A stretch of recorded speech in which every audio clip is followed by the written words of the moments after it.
So I have a number of the Jack Kirby comics from the 60s, and I have a Steve Ditko Spider-Man, but I didn't have a Steve Ditko Doctor Strange, which was his other comic. So I wanted to get one, and here it is. This is the last issue of Doctor Strange that Steve Ditko ever worked on, and it's the only Doctor Strange cover he ever made. It came out on April 12th, 1966, the same day as his final issue of The Amazing Spider-Man, which is issue 38, and that one he didn't even do the cover. They just had to assemble it together from panels from the inside of the comic, and that was it. He quit and left Marvel. But that's not the best part. The best part is I got this for only $10! Yeah! So Doctor Strange made his debut in issue 110 of Strange Tales in July of 1963. That was 52 years ago. No, it wasn't. Where'd you learn math? That was 62 years ago.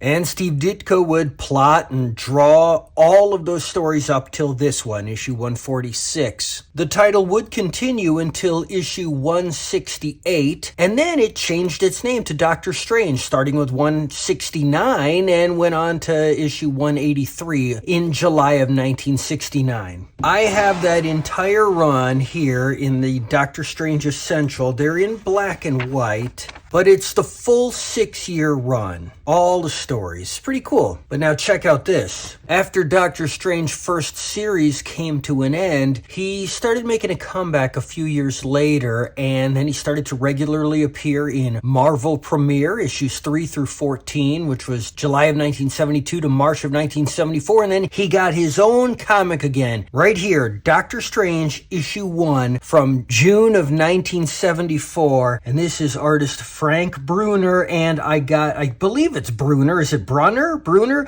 But anyways, I met him and he signed it to me. So right there. And this series lasted for 81 issues all the way until February of 1987. So this was the Doctor Strange comic coming out when I was a kid growing up and getting comics. So these are also very special to me because when I was a kid, this is the pocketbook that my dad printed at work of Doctor Strange, and it is the original, the first 18 Doctor Strange stories, so it's the Steve Ditko stories in full color, but it came out at the time that the Frank Brunner comic was coming out, so they used his artwork on the cover, the back cover, these cool pinups inside, so it's a combination of the two. And I feel that's what Doctor Strange is. It's a combination of these two artists. And that run is collected in this brand new hardcover omnibus that just came out. Look!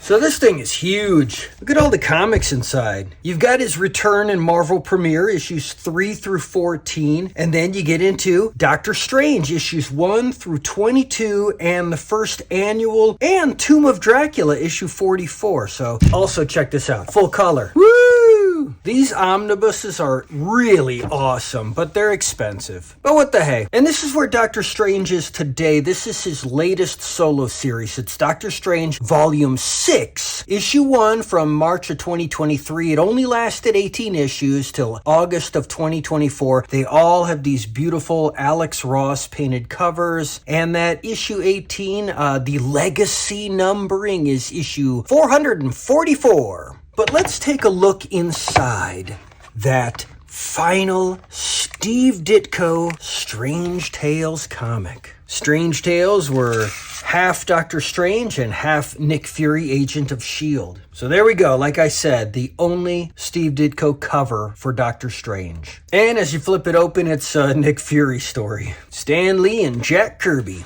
So it looks like someone cut out a coupon out of mine to get this Doctor Strange t-shirt, and it ruins the final panel of that story. Dang it! And look, the inside has become detached from the staples. Well, like I said, I got this for $10. Still looks pretty nice though, right? For $10? And here we go. Doctor Strange, Master of the Mystic Arts. The end at last. I'm assuming that's how Steve felt. He had it. This is it. Actually, what he's talking about here is this is the final part to a 17-issue story arc that they were creating. Pretty cool, huh? The Dread Dormammu. And Eternity. Woo, look at this. Splash pages. Wow, what a crazy, psychedelic, cosmic story. The Ancient One. Baron Mordo. Klee, right? Klee? Or is it Clea? And,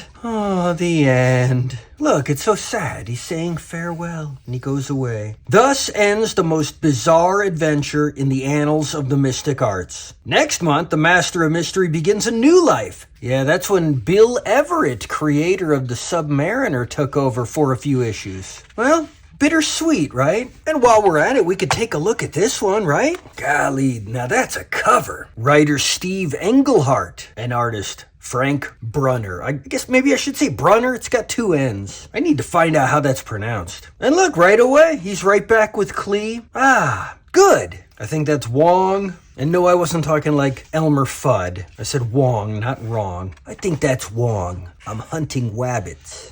Just really awesome art, I'm telling you, man. Karate, yeah! Woo. Wow, now there's a splash page. Ooh, wow. From Alice in Wonderland? Pretty interesting. I'm gonna have to read this. Oh, and he vanishes like the Cheshire Cat. So there we go, and I'm in the mood to read a little Doctor Strange. Until next time.